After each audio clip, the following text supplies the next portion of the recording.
왜 하나님이 굳이 에스더였을까? 당시 오늘 본문에 보면 왕후 와스티가 폐위되고 난 다음에 전 127도에 있는 모든 도의 지방관들에게 다 명령 내려서 왕후가 될 만한 처녀들 다 모으라고 그랬잖아요. 그러면 그 수가 얼마나 될까? 이게 오늘날 표현한 경쟁률 하면 얼마나, 한 몇십만 명 중에 한 사람 아니겠습니까? 진짜 어마어마한. 그래서 준비 기간도 한 1년 동안 이렇게 거친 것도 볼 수 있고, 에스더가 왕후가 될 확률, 그 확률을 이야기하기 전에 에스더가 왕후가 될 확률을 이야기하기 전에 한 가지만 이야기한다면, 에스더는요 당시 바사 제국의 어떤 유력한 집안의 자제가 아니잖아요. 이거는 특별히 여러 가지를 고려할 때 그냥 어쩌면 지금 같으면 서류에서 탈락될 수 있는, 이력서 이렇게 했다면 이력서 자체에서 탈락될 수밖에 없는 그런 배경을 가지고 있습니다. 성경에 진짜 많이 이렇게 혼돈하고 헷갈리는 것 중에 하나가 모르드게하고 에스더의 사이가 어떤 사이예요? 둘이 친한 사이. 둘 사이 어떤 사이예요? 정확히 사촌지간이에요. 정확히 사촌지간이에요. 거기 두 번이나 오늘 본문에 표현한 대로 모르드게 삼촌의 딸이니까 삼촌 딸의 관계가 어떻게 되는 거죠? 그죠? 사촌지간인 거예요. 자, 보니까 고아예요. 에스더는 고아. 그리고 모르드게에 의해서 딸처럼 양육받은 아가씨예요. 그러면 확률도 확률이고 경쟁률 이거 따진다면 물론 에스더가 결혼하지 않은 아가씨였으니까 자격이 있다고 쳐요. 기본적인. 근데 이거는 불가능하다고 해도 틀린 말이 아닐 정도로, 아니 그 당시 바사제국, 이 페르시아 제국에 얼마나 쟁쟁한 사람들이 이제 왕후 하나 세우는데 줄은 다 되고, 뭐 자기 딸 있으면 여러분 왕후 되면 완전히 가문이 바뀌는데요. 근데 여러분 우리는 이 이야기를 너무 잘 알고 있어서 왜 굳이 에스더였을까? 에스더가 선택받은 이유가 뭘까? 그러니까 배경 환경으로 치면 그냥 불가능하다고 해도 맞아요. 근데 보니까 오늘 본문을 보니까 이게 요즘 같으면, 요즘 표현으로 지금 블라인드 테스트라게 블라인드니까 얼굴 이름만 내놓고 이게 다 가려진 거예요. 이게 출신 배경, 출생 누구 이게 다 가려버리고 그냥 오로지 얼굴하고 이름하고 이것만. 근데 이제 오늘 본문에 보면 아리따운 처녀 그렇게 되어 있잖아요. 아리따운 처녀가 외모는 기본이 그 아리따운이란 그 단어의 뜻이 상냥한 처녀예요. 상냥. 여러분, 자, 왜 아리따운 상냥한 처녀를 구하게 된 거죠? 어떤 배경이 있었던 거죠? 와스티가 어떻게 했어요? 왕이 명령했는데도 오지 않았어요. 그러니까 이 일로 바사 제국에 제도가 하나 생겼다고요. 남자의 말은 무조건 복종해야 된다. 이렇게 조서가 내려질 정도로 다. 그래서 남성 중심의 사회가 되어버려요. 와스티 왕후 한 사람 때문에. 그래서 이게 혈통이 지켜지는, 신앙이 지켜지는 긍정적인 면도 있습니다. 남성 중심의 사회, 혈통 중심. 그러니까 남아있는 자, 포를 원래 다 돌아갔어야 된다고 1차 다 돌아갔고 이제 남아있는 이들, 어쩔 수 없이 남아있는 이들에 대한 하나님의 구원에 대한 이야기라면,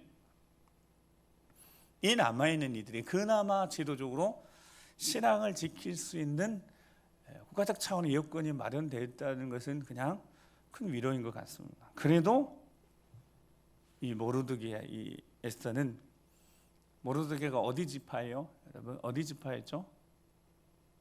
베냐민 지파였어요.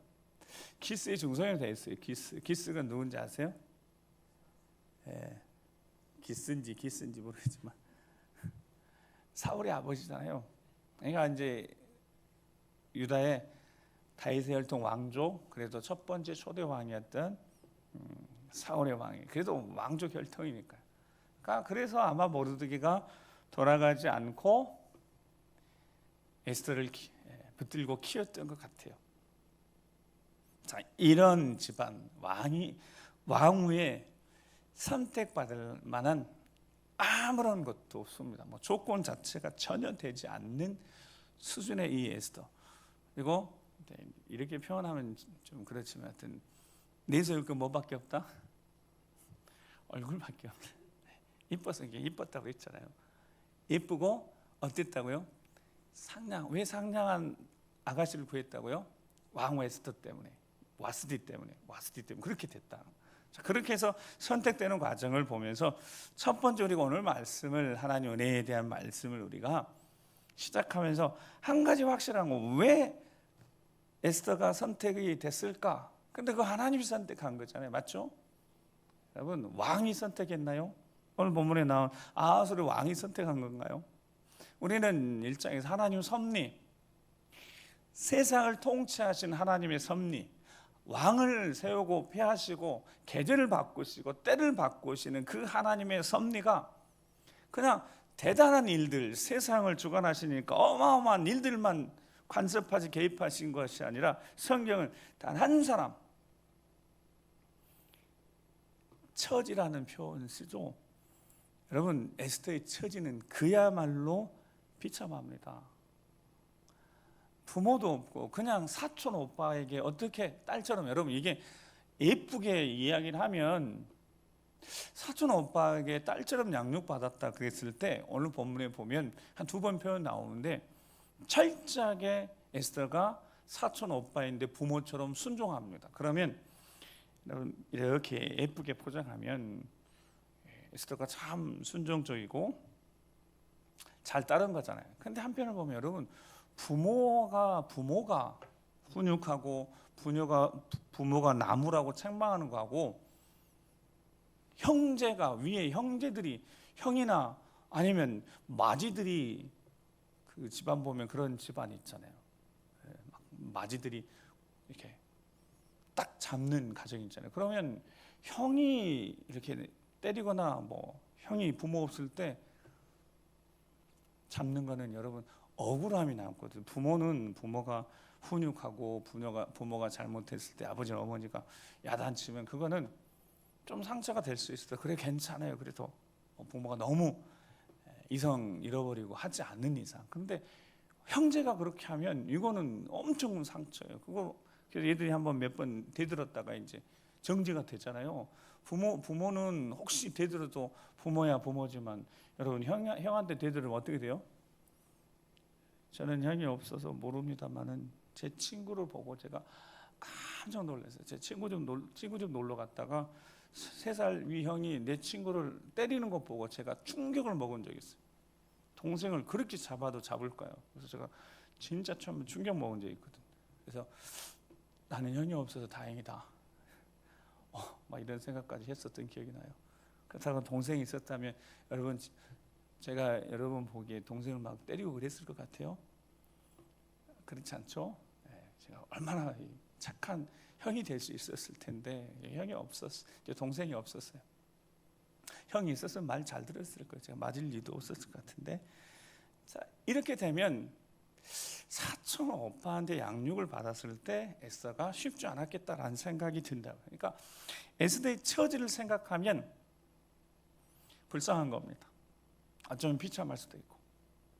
이 에스더란 이 아가씨가 왕후가 될 수 있는 자격이 모든 아리따운 처녀라고 했으니까 자격은 될 수 있을지 몰라도 그냥 뭐 아리따운 처녀이니까. 근데 그가 왕후가 될 확률은 어느 정도다? 그냥 불가능이라고 해도 틀리지 않다는 거예요. 여러분 우리는 이 이야기를 지금 이렇게 알고 있어서 뭔가 에스더에 대한 기대감이 있지만 제가 설명하잖아요. 에스더는 기대감조차가 없어요. 다만 처음 약간 말씀드린 블라인드 이제 출신 배경인데, 근데 그렇잖아요. 어떻게 왕후를 뽑는, 후궁을 먼저 뽑고 그 왕후를 뽑는데 모르드가 에스더에게 뭐라고 했어요? 너 출신 민족 말하지 마 그랬거든요. 어떻게 왕후를 뽑는데 여러분 출신을, 그거 어떤 민족인데 이것도 확인 안 해요? 그러면 이건 기본이잖아요. 기본 확인해야죠. 네, 놀랍게도 그것조차도 확인 안 했다니까요.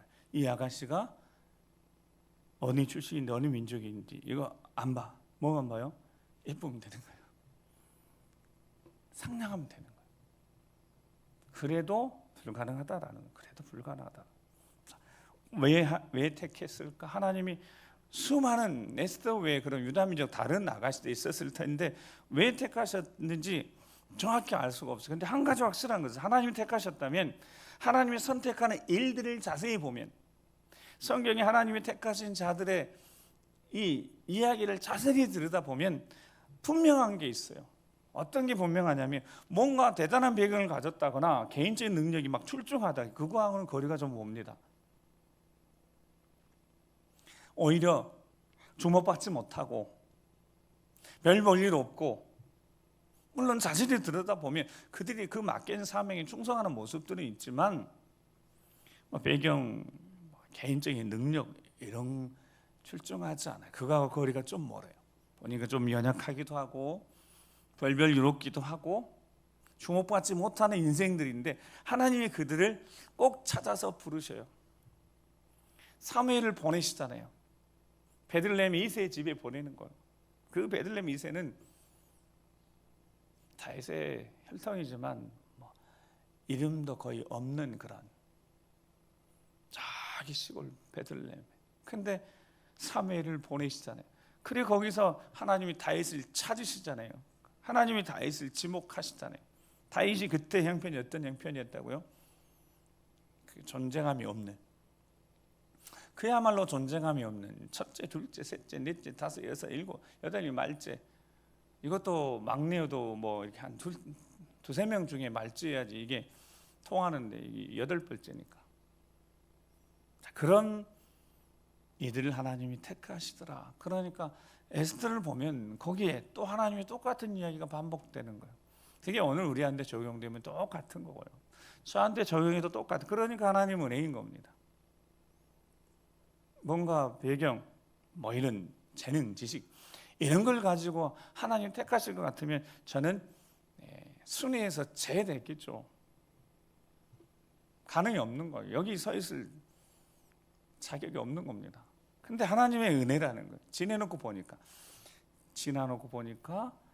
내가 택함 받은 것이 하나님의 은혜구나. 나중에 이제 에서 그렇게 고백할 수밖에 없는. 자, 그래서 고린도전서 1장 26절에서 29절 말씀, 그렇게 하나님 택하신 이유가 있다는 건 같이 읽어보겠습니다. 시작.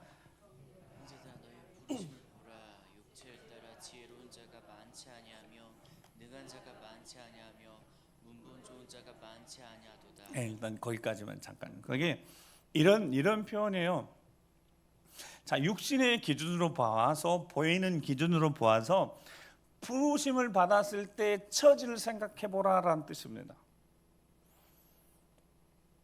에스더가 그냥 후궁으로 부름받을, 후궁 정도로 부름받을 그 처지만 생각해도 아무것도 아니었다. 그냥 아무것도 아닌, 그냥 존재감 없는, 누구도 알아주지 않는 그런 사람이었어요.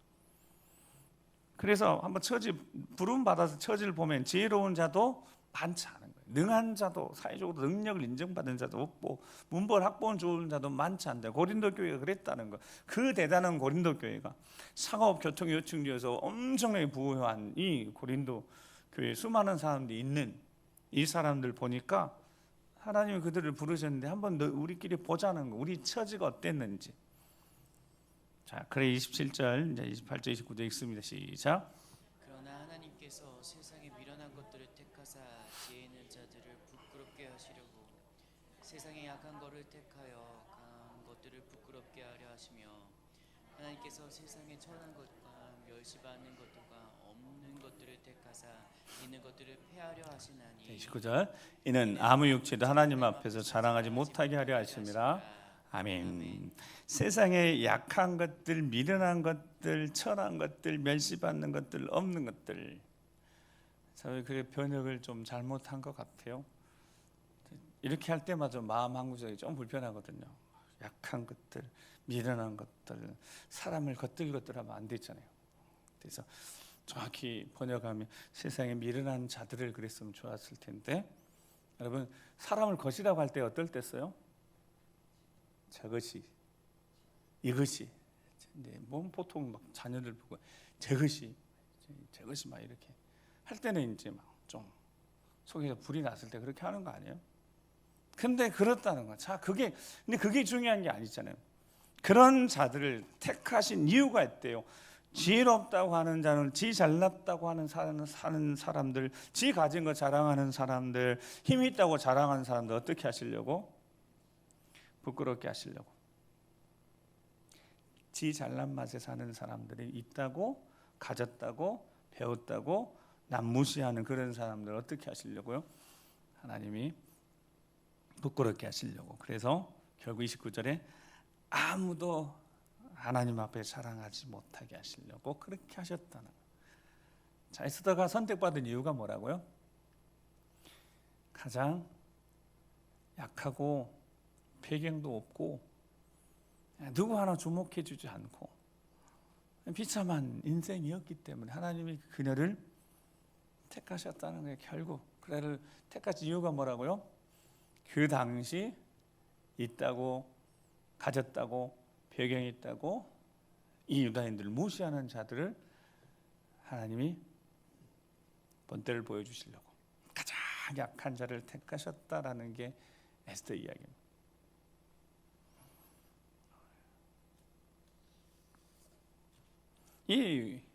이제 와스트가 폐위되고, 자, 후궁을 다 모았어요. 전국에 다 모았어요. 그래 이제 관리합니다. 1년 동안 이렇게 준비하면 12개월이 걸려요.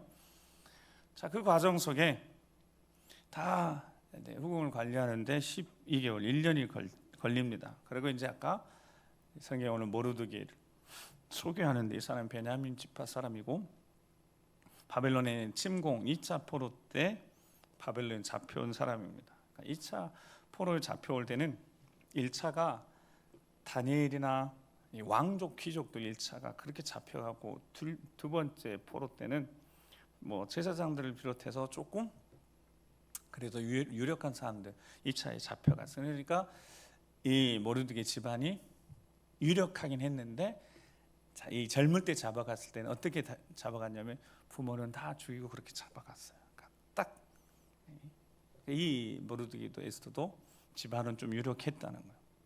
근데 잡혀갈 때는 다 부모를 다 죽이고 그렇게 잡혀갔어요. 그러니까 뭐 하는 거예요?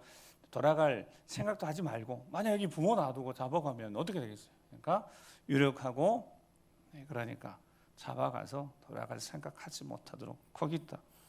자, 포로로 잡혀왔어요. 근데 어찌 이들이 버티기 견뎌내고 있었던 겁니다.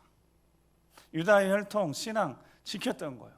특별히 모르드게가 가장이 되어서 철저하게 훈련시켰습니다. 그래서 모르드게 말은 사촌 오빠의 말이라면 있는 그대로 순종하는 사람이 됐어요. 그러니까 에스더가 상황 환경으로 보면 아무런 것이 없어요. 근데 성경이 한 가지 이야기를 하는 거예요. 그가 적어도 모르드게 사촌 오빠한테 신앙 교육을 철저히 받았다는 것을 짐작할 수 있습니다. 하나님에 대한 신앙은 분명히 있다는 것. 그 당시 가정의 가장은 남자의 혈통, 남자의 언어, 남자의 신앙. 그러니까 모르드게가 그 신앙, 나중에 우리는 보게 됩니다. 그 모르드게 얼마나 신실한 사람인지. 그러니까 그 신앙을 그대로 혈통 지키고 신앙 지키면서 에스더를 잘 세워놓은 겁니다. 그런데 이거는 드러나지 않죠. 여러분, 바사 제국의 왕으로 선택하는데 신앙이 전혀 드러날 필요도 없고 드러나지도 않고 드러날 수도 없습니다. 근데 이 후궁으로 모아는 그 수많은 여인 중에 이 후궁을 관리하는 허게라는 이 사람의 눈에 에스더가 들어온 거죠. 그래 허게가 특별 관리를 합니다. 에스더를 보는 눈이 정확한 거죠. 에스더에게 자비 베풀고 호의를 베풀고 특별 대우를 해줍니다. 그런데 이 허게의 눈에 들어온 이유가 뭘까 했더니 철저하게 10절 말씀을 같이 한번 볼까요? 오늘 본문 10절 시작. 에스더가 자기 민족과 종족을 말하지 아니하니 이는 모르드게가 명령하여 말하지 말라 하였음이라. 네, 그러니까 이렇게 훈련을 받아서 에스더가 종족, 민족 말하지 않았다는 거예요. 아까 말씀드린 것처럼 이건 기본 중에 기본인데 기본도 묻지 않는 어떤 상태에서 이게 이제 다 모아졌기 때문에 그런데 모르드게가 명령한 대로 에스더가 잘 순종하는 그래서 순종적이고 하나님 앞에서 겸손한 사람으로 양육받았음을 짐작하게 합니다. 그렇게 해서 6개월 몸 이렇게 거룩하게 하고 깨끗하게 하고 건강하게 신체 상태 건강하게 하고 6개월은 더 향품 관리해서 좋은 향이 나도록 이렇게 1년을 거치고 난 다음에 이 과정 속에 한 가지 에스더가 드러나는 부분이 있었습니다. 거기 보면 이제 후궁으로서 차례차례 왕 앞에 들어갈 때 기본적으로 제공하는 것 있고 왕 앞에 이제 은혜를 입어 하룻밤 저녁에 들어가서 아침에 나오는 이런 과정을 거치는데 이 후궁이 왕 앞에 들어갈 때 원하는 것은 다 줬다고 그랬어요. 본인들이 원하는 그러니까 선택을 받아야 되니까 기본적으로 제공하는 기본 품목이 옵션으로 치장할 것이라 옷이든 뭐든지 다 요청하면 이 후궁 관리하는 곳에서 허락하는 거예요. 그리고 왕 앞에 들어갔다 나오면 아침에 나오면 제2차 후궁 또 다른 곳으로 이렇게 가는데 왕이 다시 한번 부르지 않으면 이제 평생 궁에서 사는 여인이 궁녀가 되는 거죠. 이 과정 속에 있는데 그 수많은 여인 중에 한 사람의 눈에 띌 수밖에 없었던 거죠. 그게 누구이겠습니까? 그게 15절 말씀에 보면요. 자, 15절 말씀을 같이 한번 보겠습니다. 15절 시작. 모르드게 삼촌 아비알의 딸 곧 모르드게 자기의 딸같이 양육한 에스더가 차례대로 왕에게 나아갈 때 궁녀를 주관한 넷이 허게가 정한 구에는 다른 것을 구하지 아니하였으나 보는 모든 자에게 사랑을 받더라. 아멘. 자, 이 부분을 사람의 기본적인 마음, 그래서 욕심이라는 걸로 생각해 보면 다른 아가씨들은 주어진 것 기본 옵션에 본인이 요구하는 것 무엇인 다 주는 거예요. 향품을 더 달라고 하든지 치장할 걸 더 달라고 하든지 목걸이를 더 달라고 하든지 손에 할 걸 더 달라고 하든지 그러면 다 주는 거예요. 대신 이제 하룻밤 난다면 반납을 해야 됩니다. 기본적인 것만 놔두고 자신의 정당한 권리인 겁니다. 근데 에스더가 그걸 요구하지 않았어요. 왜 그랬을까? 주어진 것에 주어진 것 외에 더 요구하는 것은 욕심이라고 훈련을 받았기 때문에 그렇습니다. 신앙생활에 있어서 수요일 쭉 이렇게 하면서 이 부분 여러 번 하나님 주셨던 말씀인 것 같아요. 욕심이라는 거. 사람이 또 욕심이 없으면 안 되잖아요. 욕심도 좀 있고 그래야 열정도 있고 노력도 해보고 근데 그 욕심이 과하면 이게 이제 쉽지 않잖아요. 근데 에스더가 그렇게 하지 않았어요. 다른 사람들은 다른 아가씨들은 다 요구했어요. 자, 그러면 보세요. 차별화라는 것은 이 100명이 있으면 100명 중에 어떤 딱 두드러진 뭐가 있을 거 아니에요. 근데 거기 후궁 중에 실은 외모로 타고날 수는 없습니다. 다 예뻤을 거예요. 외모로 다 특별히 에스더가 출중했을까요?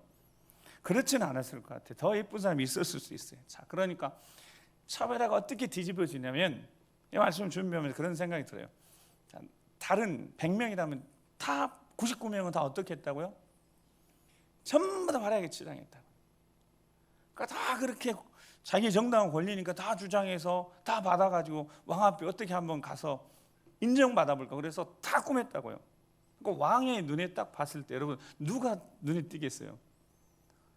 당연히 에스더가 눈에 딱 띄죠. 다 화려하고 막 이렇게 화장 막 귀신 뭐 있잖아요. 화려하게 해놓는데 전부 다 비슷한데 와, 딱 한 사람이 수수하잖아요. 거기에 이게 하나님의 은혜더라고. 그러니까 눈에 띄게 예뻐서 그냥 예뻐서 그렇게 된 게 아니에요. 모두에게 다 허락돼서 그러니까 한 사람도 예 없이 다 그렇게 요구해서 다 치장했는데 에스더는 하지 않았어요. 그게 왜 그랬겠어요?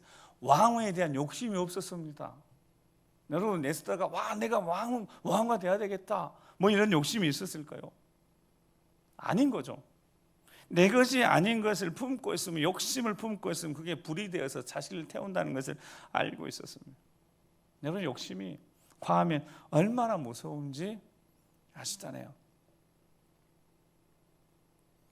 욕심의 덫이 얼마나 무서운지 우리 알지 않습니까? 저도 그런 경험이 있습니다. 욕심이 하니까 아무것도 안 보여요. 여러분, 욕심이 과하면 눈과 귀가 싹 가려진다니까요. 그것만 보고 쫓아가는 거예요. 그래서 예수님이 하나님과 재물을 겸하여 섬기지 못한다라고 말씀하셨습니다. 한 사람이 두 주인을, 마태복음 6장 20절, 한 사람이 두 주인을 섬기지 못할 것이 혹 이를 미워하고 저를 사랑하고 혹 이를 중히 여기고 저를 경히 여기리라. 하나님과 재물을 겸하여 섬길 수 없다. 그러니까 하나님을 섬기면 재물을 미워하게 되고 재물을 경히하게 되는 거예요. 하나님만 섬기면. 근데 재물을 하나님처럼 옮겨놓고 섬기면 하나님을 미워하게 되고 하나님을 경히 여기게 되는 거예요. 이 에스더가 그렇게 한 이유가 있었더라고요. 요구하지 않았어요. 자기에게 주어진 거로 충분했어요. 더 이상 요구할 이유도 없었어요. 막 내가 왕후가 돼야 돼 그런 욕심이 없었으니까 그냥 제도에 의해서 어쩔 수 없이 가서 섰더니 왕이 마음에 들 수밖에 없었던 거죠. 다 화려한데 그 수수한 아름다움에 욕심에 이끌려서 가지 않고 주어진 것에 만족하는, 그래서 디모데전서 6장에 자족하는 마음, 그런 마음이 있었던, 신앙에서 나온 거죠. 확인할 길은 없습니다. 해석하는 겁니다. 모르드게가 보니까, 나중에 모르드게의 이야기를 보니까 그가 신실한 하나님의 사람인 거예요. 에스더에게 자기 딸도 아닌데 딸처럼 양육하면서 어떻게 키우고 싶었겠어요? 우리 부모님들도 보통 자녀들 키울 때 자녀들 잘 키우려고 하는 마음에 손이 많이 가는 거예요. 계속 손 가고 계속 말로 막 책망도 하고 꾸짖기도 하고 이렇게 해야 된다, 이렇게 하지 말아야 된다, 막 그렇게 하면서 반듯하게 키워보려고 어디 나가서 남들에게 가정교육을 어떻게 저렇게 가정교육을 했을까 이렇게 소리 듣지 않고 아이고 반듯하게, 야, 참 부모가 누구인지 몰라도 반듯하다 이렇게 자녀들이 그렇게 키우려고 했죠. 그러다 보면 자녀들이 그 압박감에 부모가 원하고 엄마가 원하는 그것을 채워주려고 자녀들이요 자기가 할 수 있는 이상을 막 200% 막 해요. 그러다가 스스로 낙심하고 절망합니다. 나는 부모님들을 만족시킬 수 없구나. 나라는 존재가 그냥 별 볼 일 없는 존재구나. 그렇게 해서 자녀들이 상처를 입게 되는 겁니다. 제가 서울에 처음 와서 아버지는 국립대 우리가 제일 좋은 대학 나오고 엄마도 아주 훌륭하시고 아들 둘이 있었는데 그 아들이 말썽꾸러기예요. 사고치고 막 약간 말도 더듬고 그 일을 볼 때마다 마음 한켠에 아픔이 있는 거예요. 그래서 보니까 그래서 이게 이 말씀을 드린 적이 있어요. 그래서 여러분 들어도 또 잊어버리고 그러니까 그 집에 가는데요. 제가 이렇게 찐빵 가서 그때 아버지는 대학교 교수였고요. 어머니도 이렇게 학교에서 잘 애들 가르치는 논술 가르치는 그래서 선생님이셨거든요. 아들 둘이 있는데 첫째가 그래요. 막 말 약간 더듬고 막 난잡하고 막 푸잡하고 막 교회에서도 말썽 막 부리고 그래요. 근데 걔를 볼 때마다 마음이 아파요. 그래서 그 집에 신방 가서 제가 말씀 전하면서 꼭 이렇게 이야기했거든요. 그 여자 집사님은 엄마한테, 집사님, 오르지 못할 나무를 옛말에는 뭐라고 이야기해줘 그랬더니, 여러분 오르지 못할 나무 뭐라고 하죠? 쳐다도 보지 말라고 그러죠. 근데 제가 그랬어요. 오르지도 못할 나무를 쳐다보고 그것을 안 될 줄 알면서 오르려고 하는 심정이 어떤 심정일까요? 제가 물어봤거든요. 그랬더니 그 집사님이 갑자기 그 큰 눈에서 눈물이 뚝뚝 떨어지더라고요.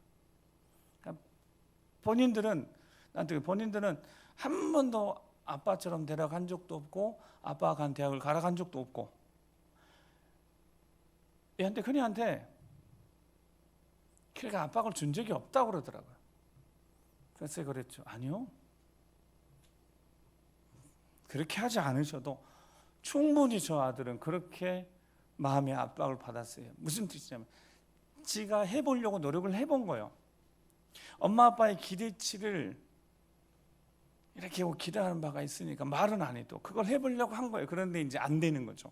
아, 오르지 못할 나무이구나. 그러면 포기하고 하면 좋은데 그거를 해보려고 하니까 계속 오르다 떨어지고 그 일을 계속 한 거예요. 그러니까 어떤 생각이 들었다고요? 아, 나는 안 되는구나. 엄마 아빠가 원하는 이 기대치에 내가 부응을 못하는구나. 나는 안 되는 애구나. 나는 별 볼 일 없는 애구나. 이렇게 된 거예요. 그 애가 그렇게 공부를 또 못하는 건 아니었어요. 안 되는 거죠. 본인이 본인 자신에게 스스로에게 실망했어요. 그러니까 얼마나 힘들었겠어요. 그리고 이제 그렇게 하고 이렇게 얼마 지났는데 그 집사님은 참 지혜로우셔서 잘 하셨던 것 같아요. 걔 이제 제가 그냥 무조건 인정해주고 칭찬해 주십시오. 걔가 얼마나 많이 있었는지 모른다고. 그러니까 그렇게 하니까 동생은 너무너무 얌전해요. 공부만 해요. 그러니까 둘째도 일종의 상처인 상처를 받게 된 거죠. 형이 그렇게 막 하는 모습 보면서 둘째는 너무너무 그냥 공부만 해요. 공부 잘하니까. 그러니까 은근히 엄마 아빠가 이제 둘째한테 이렇게 관심과 사랑 가지니까 그것도 좀 끊으시고 첫째한테 집중하십시오. 그렇게 하고 이제 제가 이제 떠나서 몰랐는데 나중에 들어보니까 참 첫째 고등학교 2학년 그때 그랬는데 되게 잘 된 것 같더라고요. 하나님 앞에 우리가 살아가면서 욕심이란 것 때문에 욕심에 딱 사로잡히면 앞뒤가 안 보여요. 사람 소리도 들리지 않고 보이지 않고 막 거기 계속 하는 거예요. 모르드게가 에스더를 그렇게 아마 양육시켰다면 이런 사람은 되지 못했을 것 같은데 모르드게가 지혜로운 사람이었습니다. 하나님을 경외하는 사람들은 지혜로운 사람일 테니까요. 그렇게 해서 이 에스더는 욕심이 없었으니까 자기가 왕을 될 생각도 없었으니까요. 그런데 결국 왕의 마음 사로잡아서 에스더가 결국 왕과 됐습니다. 은총을 입었어요. 10절에 보면 왕이 모든 여자보다 에스더를 더 사랑하게 됐습니다. 혼자서 차별화가 딱 돼버렸어요. 그 순수함에 그 순종하면 배어있고 겸손하면 배어있는 다 뭐 욕심 때문에 부자연스러운 이런 표현들 웃음들 그렇게 했지 않겠어요. 욕심들. 근데 자연스러움, 평안함에서 나온 자연스러움, 그게 왕의 마음을 사로잡았던 것 같아요. 그리고 결국 에스더가 왕과 됐습니다. 자, 이 이야기가 여러분 그냥 재미난 드라마 같은 이야기잖아요. 이거 하나님이 하신 일이잖아요. 아무것도 없는, 존재감조차 없는 이 에스더라는 이 아가씨, 아무 배경이 없는데 자, 그가 그렇게 됐어요. 그 기간 동안, 그 되어지는 기간 동안 그의 모습 성경이 그냥 하나 기록한 거예요. 남들은 다 요구하지만 그녀는 그거 요구하지 않았어요. 그게 하나님에 대한 믿음 때문에, 하나님에 대한 확신 때문에, 겸손하고 순종하고자 하는 그런 믿음으로 그가 최종 왕후가 되었고, 그 뒤에 이제 한 사건이 왕후가 된 다음에 모르드게가 대궐문에 항상 있었어요. 보면 1년 이 기간 동안에 모르드게는 부모가 아닌 부모였기 때문에 늘 걱정해서 대궐문에 앉아 있어서 어떻게 될까 그렇게 1년을 계속 보냈거든요. 그러면서 그 대궐 이런 데 문에서 알게 되어진 이 문지기들 가운데 왕이 억울한 일 당해서 모반하는 사람도 알게 되어졌고, 그거 모르드게가 왕후 에스더한테 보고했고, 그래서 왕후가 왕한테 이야기해서 그 사람들 실증해서 처형하고, 자 그게 기록됐습니다. 공중일기에 딱 기록. 그렇게 하고 딱 끝나버렸어요. 이 사람들. 드라마처럼 3화 이게 딱 끝나버렸어요. 여러분 이렇게 끝나버렸어요. 그리고 이제 기대하시라 수요일 날. 이 과정을 이렇게 보면서 제목처럼 하나님의 은혜라고 고백할 수밖에 없습니다. 자, 에스더가 우리에게 뭔가 간증할 기회가 있어서 에스더를 세워서 에스더, 왕후 에스더요, 당신의 이야기를 좀 들려주세요. 어떻게 해서 왕후가 됐는지. 그러면 우리는 다 어떻게 해서 왕후가 됐는지 관심이 있을 거예요. 어떻게 했는지. 근데 성경에 그리고 이야기 속에 에스더가 할 이야기는 뭐밖에 없어요? 하나님의 은혜입니다. 이렇게 고백할 수밖에 없는 거죠. 하나님 은혜인 거예요. 왕후가 된 것은, 우리가 하나님의 자녀 된 것은 누구의 은혜라고요? 하나님 은혜입니다. 에베소서 2장 8절 9절에 너희는 그 은혜에 의하여 믿음으로 말미암아 구원을 받았으니 이것은 너희에게서 난 것이 아니요 누구라고요? 누구에서 난 거예요? 하나님의 선물이다. 자, 에스더가 간증할 거예요. 당신 어떻게 왕후가 됐어요? 이야기 좀 해주세요. 그러면 에스더가 하나님 은혜라고 하면서 뒤에 붙이죠. 누구 이야기하겠어요? 모르드게 이야기해야죠.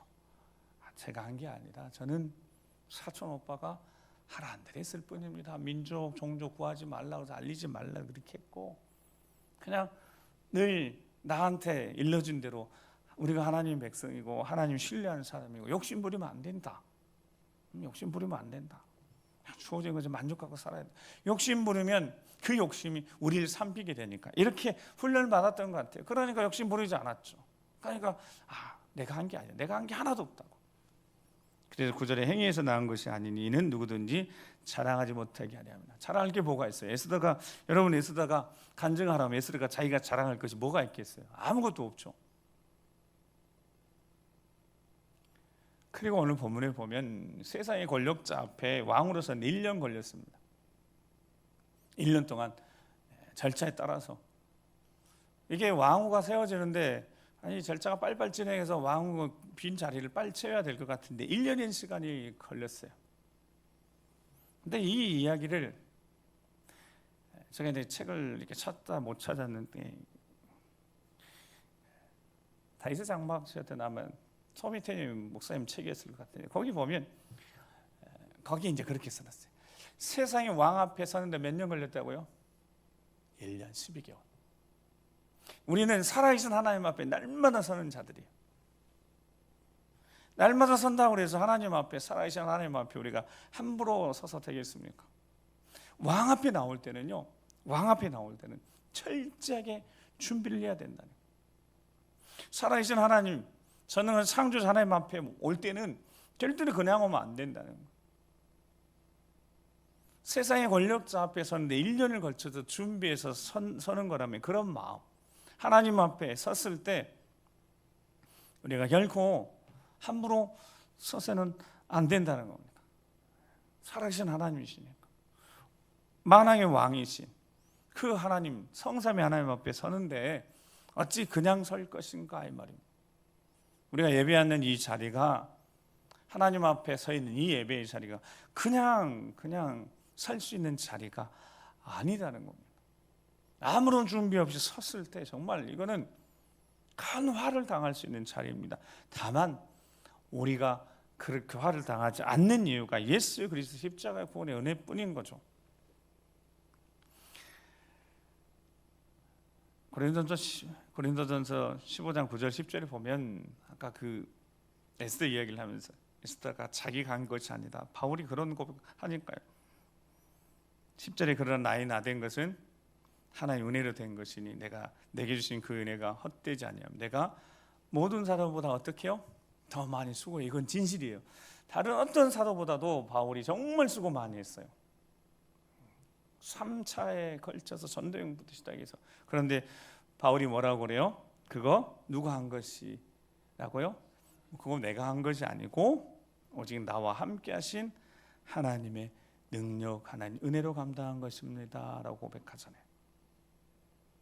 하나님 앞에 섰을 때 우리 이런 마음이 있어야 되는 거죠. 뭔가 우리가 하나님 앞에 섰을 때 뭐가 당당하고 내놓을 것이 혹 있을지 몰라도 내가 주의 이름을 위해서 뭔가를 했고 헌신했고 노력했고 뭘 10년, 20년, 30년 신앙생활했고 이런 것으로 하나님 앞에 서는 게 아니라 여전히 구원은 예수 그리스도의 보혈로 구원 받았지만 하나님 앞에 설 때는 그 어떤 것을 가지고 하나님 앞에 우리 이렇게 했으니까 하나님 나 이렇게 했으니까 그것에 대해서 싹쓸 요구하면 안 된다고요. 여러분 싹싸고 목지하고 목하고 다르다고 그랬죠. 목은 뭐라고 그랬어요? 그냥 은혜로 주어지는 거. 우리 목, 땅 분배. 근데 싹은 수고에 대한 대가입니다. 하나님 앞에 뭘 우리가 수고해서 수고의 대가를 손 벌려서 하나님 내가 수고했으니까 수고의 대가 주세요 이렇게 할 게 뭐가 있냐고요. 그냥 다 은혜인데 다 아무것도 하지 않고 그냥 분배받은 건데 하나님 자녀가 된 건데 자랑할 것은 십자가밖에 없는 줄 믿습니다. 갈라디아 6장 14절 15절 그러나 내게는 우리 주 예수 그리스도 십자가 외에 결코 자랑할 것이 없대요. 다른 걸 자랑할 것이 없어요. 내세울 것이 없어요. 심지어 바울서 내가 한 것이 있지만 다른 사도보다 더 많이 했지만 실제 그렇게 했지만 그것이 내가 한 것이 아니고 내게 힘 주시고 능력 주신 그 예수 그리스도의 그 은혜 십자가를 통해 나를 살리셨기 때문에 십자가 밖에 자랑할 것이 없습니다. 그리고 15절에 할례나 무할례나 그것이 아무것도 아니고 그냥 오직 새로운 지으심을 받은 것만 그러니까 새롭게 되어졌고 날마다 새로운 삶을 살고 있고 내가 날마다 죽고 다시 살아나서 다시 새롭게 되어 예수 그리스도를 위한 삶을 살아가는 것 그저 주신 이 땅 삶을 살아가면서 무익한 종이 해야 될 일을 했을 뿐입니다 하는 그런 마음으로 하나님 앞에 설 때는 내가 했으니까 싹 달라고 수고에 대한 대가 달라고 손 벌리는 것이 아니라 나를 사랑하신 그 사랑에 감사해서 하나님 내가 성실히 충성되게 감당했지만 늘 부족하고 늘 죄송할 뿐이다고 그저 하나님 앞에 은혜를 구하는 자가 될 때 하나님은 그런 자들을 들어 쓰셨더라고요. 그런 자들을 붙들어 쓰셨더라고요. 질그릇 같은 이들 들어 쓰셨더라고요. 깨지기 싫고 상하신 그들을 다 잡아 그들을 붙들어 쓰셔서 하나님의 영광이 드러나게 하셨더라고요. 우리가 그런 자이길 우리가 그런 자에게 겸손한 자에게 그래서 겸손한 자에게 은혜를 주시는 그 은혜 놀라운 수혜자들 되시기를 주의 이름으로 축복합니다. 한번 기도하시겠습니다. 오늘 주신 말씀을 기억하면서 단 한 가지만 두고 생각하고 기도하겠습니다. 하나님 앞에 섰을 때 살아계신 하나님 앞에 섰을 때 결코 하나님 쉽게 서지 않게 하길 소망합니다. 살아계신 하나님 앞에 섰을 때 예배한 이 자리에 왔을 때 그냥 서는 자리가 아니라 아무리 바쁘고 분주했어도 적어도 하나님 앞에 섰을 때는 내 최고의 것을 드릴 수 있는 집중해서 드릴 수 있는 온 마음과 정성을 다해 하나님 앞에 예배할 수 있는 자들 되게 도와주시고 그것조차도 하나님 앞에 대가를 바라는 것이 그저 하나님 은혜이니까 내 삶에 하나님 은혜이니까 하나님 은혜를 가득 채워줬으니까 앞으로도 그렇고 일평생 하나님 은혜로 채워주실 것이니까 나는 그저 해야 될 일을 하는 것뿐이고 내 일생을 다 바치고 내 목숨을 다 바쳐 그 사랑 십자가에 갚을 수 없으니까 끝까지 변함없이 하나님 이 마음 변치 않게 하시고 일평생 주님 바라보고 믿음의 길 제대로 걸어갈 수 있도록 겸손하게 은혜를 베푸시는데 은혜 중에 은혜요 나를 살린 그 십자가 은혜를 자랑하며 증거하며 승리의 삶을 살아갈 수 있도록 주여를 붙잡아 주시라고 주여 한번 믿고 기도하겠습니다. 주여 아버지 하나님 우리 주 예수 의 십자가밖에 결코 사랑할 것이 없음을 고백하며 나의 나된 것이 하나님 은혜이고 일평생 나의 삶이 하나님 은혜로 채워질 것이며 내 삶이 무엇이 내 사랑, 그 놀라운 사랑이 오늘도 감사히 감격해서 하나님 앞에 섰을 때, 성삼님에 섰을 때 겸손한 마음으로, 주여 두렵고 떨리는 마음으로, 하나님 경외한 마음으로 서는 죄를 되게 하셨으니 일평생 그만 변치 않고 하나님 앞에 섰을 때 예배의 자리 온 마음과 정성과 최고를 준비해서 드릴 수 있도록, 내 인생의 가장 소중한 것을 드릴 수 있도록 내 인생을 전부 준비해서 그렇게 드리는 심정으로 하나님 앞에 설 수 있도록 도우시고, 일평생 주신 은혜와 사랑 감사하며 내 삶을 돌려드릴 때, 시간을 물질을 돌려드릴 때 주여 결코 인생하지 않게 하시고 내 삶 온전히 주님 앞에 드릴 수 있도록 일평생 기꺼이 즐거워하며 찬양하며 감사하며 내 삶을 드릴 수 있도록 주여 도와주셔서 일평생 내가 주의 것임이, 내가 주의 것임이 기쁨 은혜 감사되어져서 주의 손에 붙어 쓰임받는, 일평생 이야기 능력이 쓰임받는, 그리고 우리는 모익하는 종이 해야 될 일을 뿐이다 오직 하나님의 영광 돌리는 승리의 삶을 사는 모두가 될 수 있도록 아버지 함께하여 주시옵소서. 주여 우리를 불쌍히 여겨주시옵소서. 우리를 불쌍히 여겨주시옵소서. 우리를 붙잡아 주시옵소서. 흔들리지 않게 하시고 주님 바라보면 끝까지 이 십자가의 길 걸어가는 우리 모두가 될 수 있도록 주여 도와주시옵소서. 주여 함께하여 주시옵소서.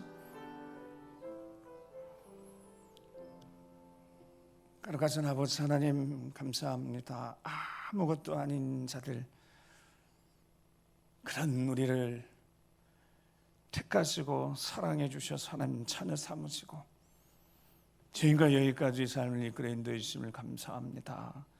살아계신 하나님 앞에 설 때 정말 두렵고 떨리는 마음으로 서게 하시고, 이 마음이 삶의 모든 자리에서 하나님 앞에서 살아감을 깨닫고 거룩하고 진실하게 정결하게 살아가게 도와주셔서, 거룩함 정결함이 세상을 이기는 강력한 하나님의 능력이며 성령이 충만한 가운데 우리 삶이 세상을 이기는 거룩한 하나님의 능력임을 기억하며 더 진실하게 거룩한 하나님 앞에 서고, 하나님 앞에 섰을 때마다 십자가의 공로로, 십자가의 보혈로 구원받았으니 우리가 주님 앞에 요구할 것이 무엇이었습니까? 일평생 갚아도 다 갚을 수 없는 은혜를 받았으니 늘 그 마음 변치 않고 더 겸손하게 일평생 내 삶을 드리며 그 사랑 은혜를 갚아가는 우리가 되게 도와주셔서 겸손한 자에게 한없이 베푸신 은혜 우리가 경험케 하시고, 우리의 자녀손들이 그 길 걷고 함께 하나님 나라를 세워가며 믿음으로